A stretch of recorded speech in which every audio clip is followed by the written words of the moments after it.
rezimbabwe zvina kumira zvakanaka panapa pakaipa ndamboya ndichitaura nyaya yekuti zoni Linda Masarira afa chinchi but patime ndataura nyaya yacho zvinhu zvekuti zvanga zvisati zvaaconfirmed but izvezvo zvinhu zvekuratidza kuti zvaaconfirmed manje nyaya dzacho tazoita kakudzifambirawo zvinenge zviri beta zvinenge kunzwisisika zvechokwadi pari kunzi Linda akashaya ende pane vanhuwo 1 or 2 3 vekuti unozobvunzawo kuti chinchibva unenge uchitoziva kuti ningi ari padhuze vanga vachingoconfirma kuti akusisina so apa pari kunzonanga poor health ningirikini yake unongoziva kuti zveutano chinhu chekuti chinenge chichingonetsa but it's something chekuti haukwanise kuzvitaura manje kuti pakati pari kundirwadza pakati pari kundidai so right zvinhu zvinorwadza pakuti munhu wekuti ana mazuva ari active 2 days ago ipapa anga ari active on Twitter achingoningirikina achitotaura zvinhu zvakadai achitoitawo zvinongoitwawo nevamwe every time like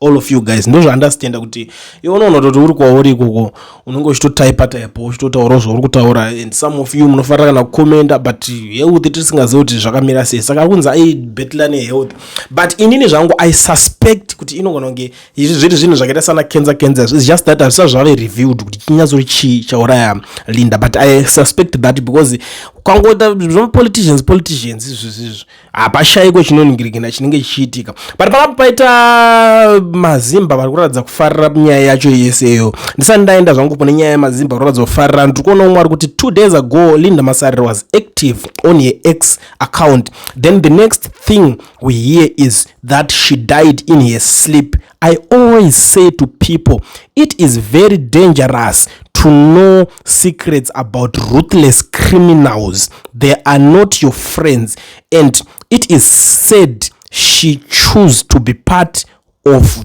them. Rest in peace. Saka vane vanhu vakutosuspect kuti ndo vanenge vaita se vanenge vamupfudza handiti munoona nyaya dzacho dzinenge dzakuenda nako but inini zvangu handikwanise kuti ndo hapana pandotanga kuti aurewana ningi zvinhu zvokuti ndenge ndisingazive but ndinotoshanda according nevanhu zvavari kutaura kuti okay ava vanhu vari kuti it was because of ningi vari kususpect kuti ukaziva masecrets evanhu ava ubva wazodidididi at the end of the day vanodona newe inini to be very honest Linda munhu wekuti andirwadza why ndichita ndirwadza not because ndinowirirana kana nezvaaita in politics pese panofa politician kuside kwedu isusu itori loss because ndo vanhu vacho vanoita tiwe tichikuudzai nyaya dzavo tatoona kuti vanhu vatohafuka tichataurani mumwe mangwana not only that women in politics vanotodawo kutosupport kwa ndotofarira vanhu vechikadzi vanenge vari mupolitics achimira chero ari kuside ripi kana ripi raanenge azoda kunge ari zvine zvazvinobatsirawo futi izvozvo kune society even wakamboona kana kuti nzvimbo dzezhinji dzekuti kune kansela anenge ari kana munhu wechikadzi ane mwoyo wekunzwira unotonzoti okay kunokwanitsa chakati rigatiisire vanhu kana chibhorani let's try kuti zvinhu zvingoitawo bhowa kumana because munhu ane mwoyo wekubereka anounderstanda maproblems asi ane munhu wechirume kuti anongokudza kuti iwe ndatopinda zvavharana like ndaitotaura nyaya last time ndichitoti kana iri nyaya pana ainzi Shanteu Chiwara kumasvingo angaitwa meya bvazorikolewana naShabangu zvakandirwadza mana kusvika kupedzisira because waona masvingo yange yatorangarirwa yatoona munhu wechikadzi obva aitwa wechidiki futi zvinhu zvokuti maideas manyowana anenge aripo everything vanhu vanoziva kuti aiwa isaimasdhara angori nga achindikinai ipapo ende zvinhu zvokuti zvakatondibata but chekuitawo ndo chatinenge tisizorinawo zveduwo tingoriwo vanhuwo at the end of the day but rekedza tinzwe vanhu ndirikuona umwe ari kuti zvoni anzi that will be good news mus anybody advancing ZANU-PF Magots doesn't deserve to live. Mumwe ari kutaurawo zvaari kutaura munoona the way yatava kufunga vanhu zemaZimbabweans it's very sad komanaka pakashata if she dies that could be good riddance ndo zvekutaurwawo nevamwe amana musadaro it's not good imagine iri hama yako inenge achinzwaro kana kuti uri iwewo how do you feel hazvina kunaka izvo zvine zviitwa nemaZimbabweans ndosaka Mwari vakati maZimbabweans vagare kugehena rinonzi Zimbabwe vari vapenyu vakuda kwemwoyo yavo yakaoma how can you celebrate because someone's mom's daughter or daughter died for sure munhu ane vana vari kufila sei vana pakaipa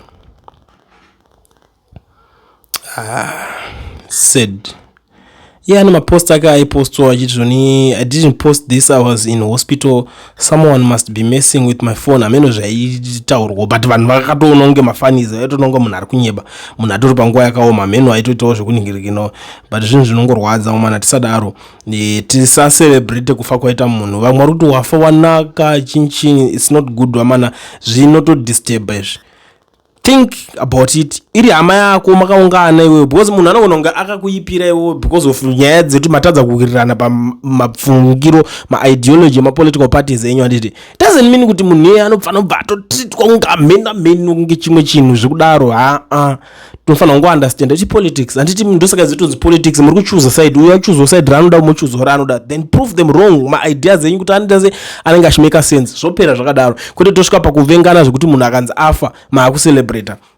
Hazvina kundibata mumushe kutaura chokwadi chaiko kana izvizvo maitira acho echizimbabwe nechachoka mazimba tinikanga kutsinya kanoita ndozviona kana kuti muno mujoza kungodai so, even undokatodedza chero muzimba basa chaipo anenge ada kuti kudzingisa basa iye atokuripotera kumapurisa, ndakuti kumapurisa even kinoona nyaya izvo kuti muzimba kangoti iye akanganzi ndiani permit, mosvika imimi muri kushanda ipapo. Handiti pari kunetsa nyaya yekunzoni wave madezi emayo yekuzonzi vanhu vari kudzingwa mabasa, vanhu vari sei vari kudiwa mapemiti chichinyaya vanhu vari kusungwa muzimba ndiantonokwenyera ipapo, bosi akazati iye akarongeka, then the rest mobva ipapo mese muchimhanya. Pamwe pacho ndimi makatomupinza basa racho futi, asi ada kutosara ari ega kutotirana kutonyeyana chero zvemabasa chero regarden chaicho, chero munhu achitoita zvegarden chaicho, chero resecurity munhu anonyeya kutosvika pakuda kudzingisa munhu.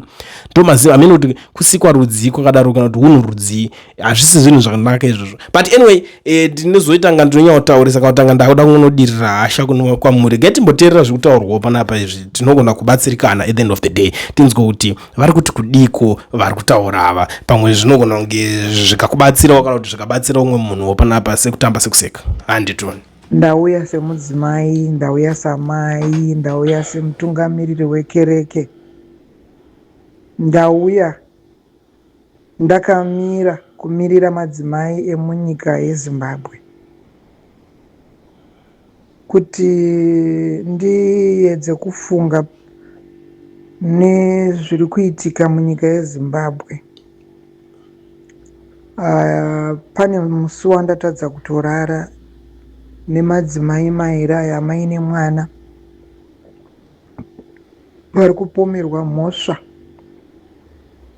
kana kuti vanadzo, hatizive hedu. I'm not yet sure of what really transpired, but at the same time ini semudzimai, iyi inonzi GBV, gender based violence kumadzimai, kuti idi remaidi munhu anotaura kuti vanzwa bhata, ambuya vevana vako, mudzimai, mai vevana vako. Tikati mudzimai ndinenge ndisina kuita zvakanaka nekuti asisiri mudzimai wake. Mai vevana vako unotaura kuti vanzwa bhata. Uchitarisa nyaya yacho iri kubva kupi ichienda kupi, haina kana direction. Kune mastatements hobo ari kutaurwa, hobo wati okay, kana anga iriyo nyaya yacho, handiti tine community inonzi court inoona nezve zvemhuri. Tinayo court iyoyo inoona nezve maintenance, inoona nezve vari kunetsana mukadzi nemurume, tinayo. But nenyaya chete here yekuti kune munhu ari kufunga kuti he owns Zimbabwe, iye nababa wake kana kuti nasekuru vake, they own Zimbabwe. Ndochidzoka kuhama dzedu as Zimbabweans, kunyanya kunana baba, shuwa here kuti tinotsikirirwa kudai? Toramba hedu takanyarara. There's this other guy, apostle, who actually said maZimbabweans tatojaira kuabuswa. changojaira kuabuswa, angoita mari, he or she can do anything to you and wosekerera. Kana president vakataura zvisina basa, munongoseka. Kana munhu ane mari akataura zvisina basa, munongosekerera. Kana mukapiwa machikeni akabikwa last month, munongoti mazviita makanyarara, modya, mozonoita mudumbu maakudzimba dzenyu. That's an abuse in the country. Ndochidzoka kunyaya iyi yandibata-bata iyi yekuti shuwa madzimai mairi, mai nemwana, vari kunzi vane mhosva dzavakaita, saka vakuitwa acquit. How? Vanhu vatonopinda mujeri vakapfeka hembe dzemujeri just like that. At least dai vambogumira mustocks paHarare Central apo kana ipo paHighlands pavari kunzi vakasungwa vakaenda, dai vakatombogumira ipapo. How? What type of humiliation is this? Nekuti mumwe munhu ane mari saka anoita zvaanoda munyika. Kana takazombofeila as leadership, our leadership yemuZimbabwe, we have failed. Kereke, we have failed. All the churches in Zimbabwe, we have failed. Sitting pretty on our couches or on our sofas, as we know in Zimbabwe they are called sofas. Kurelaxa tiri mudzimba dzedu, totonyarara, totoenda muchechi, totononamata kuti Mwari tiitirei zvakanaka. Mwari vadikani. It's no longer us. Yes, we hear people saying Zimbabweans are educated, but we are educated fools. Let me say this. We are educated fools. I will repeat it again. Because where are we going? Kutarisa here kuti judicial system yedu isusu yakungoita zvainoda, zvikanzi sungai munongonzi pindai imomo, zvonzi chiburitsai mopinda imomo, zvikanzi aiwa musiye ambogara gore rese arimo imomo, ndozokuudzai inini kuti ngaachibuda. Isusu tosekerera zvinhu zvakadai so as Zimbabweans. Right now vana vedu vari muSouth Africa nevabereki vamwe varimo vakatizawo muZimbabwe nhamo, vari kutambudzwa zvichinzi endai kudzokerai kumusha kwenyu. Wofunga kuti ndiri pakati kumusha kwacho ndiri kudzokera kunei? Ndikoko kuti ukangosimudza muromo wako zvazvanziso muisei muchikurubhi. Hamawadikani.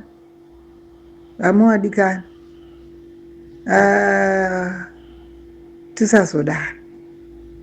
Wotoona first lady ari kutobvunza ari pakoti, ari kuibva pakoti, ari kuenda mukoti, ari kutobvunza majournalist kuti ndiri kuoneka zvakanaka here? What type of a question is that from a first lady? Mai venyika vari kutoda kuonekwa chete kuti vari kuonekwa zvakanaka here, and vachienda kunyaya yemunhu akauraya vanhu hobho. Mudzimai wazvitsva ari kutambudzika, ariko kumusha ukuri, ari kutoridza mhere kuti dai atofa zvake.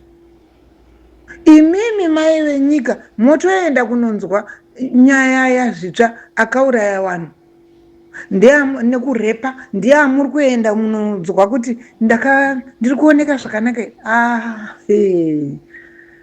Kana takambozorasika, tazorasika, kurasika kana kuteramira kwacho kwatakaita maZimbabweans. This is too much. I know hangu kuti nyika yedu tikangoda kuti utifambei kuti ngatitaurei kuna president in a way, kungofamba mustreet munotozvarirwa mese muchikurubhi. Ingave nyika here? Ma-apostles, ma-prophets, ma-bishops enyika yeZimbabwe, isai musoro pamwe chete, mutaure chinhu chimwe chete. chechi ndisu tinogadzirisa nyika. Tese takadai ndataura kuti maprofets, maapostles, mabishops, mafundisi, ngatimboisai musoro yedu pamwe chete, timbotaura nyaya iyi tiri as church, zvichibva kukereke. Zvimwe zvacho zvakutoti kereke dzacho ndo dzapindawo mazvirimo mukuteerera zvinosina nebasa rese. Wadikani kunamata ngatinamate, Mwari vanonzwawo, asi at the same time zvimwe zvacho zvinongodawo kuti sevatungamiriri vemakereke ngatimbomiraiwo, timboitawo appointment, kana kumboendawo kwapresident iko kunotaura kuti aiwa president, nokuti tatodzikisirwa. Hatisisina chimiro as Zimbabweans, hatisisina chimiro kudai kundenderedza mukadzi mukuru akadai kuti munhu ane 63 years kuti kwanzizo vanzwa bhata.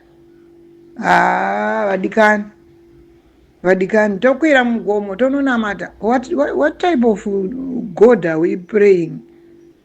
Achinzwa minamato munhu achiita zvinhu zvakadai so. Vadikani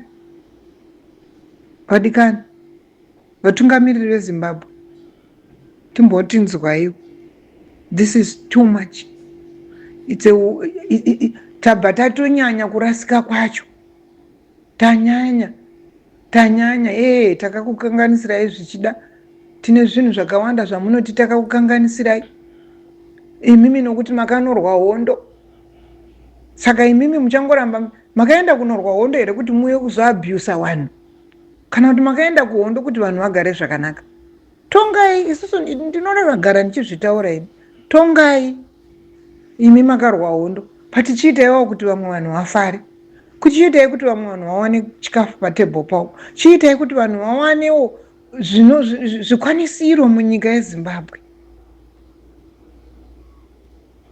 Machechi ndadzokazve, hatiise musoro pamwe chete, neni including me, ngatiise musoro pamwe chete semachechi, timbonoona president. Aiwa ba, this is too much. Mwari wokudenga kuti tiri zvakanaka mazvita.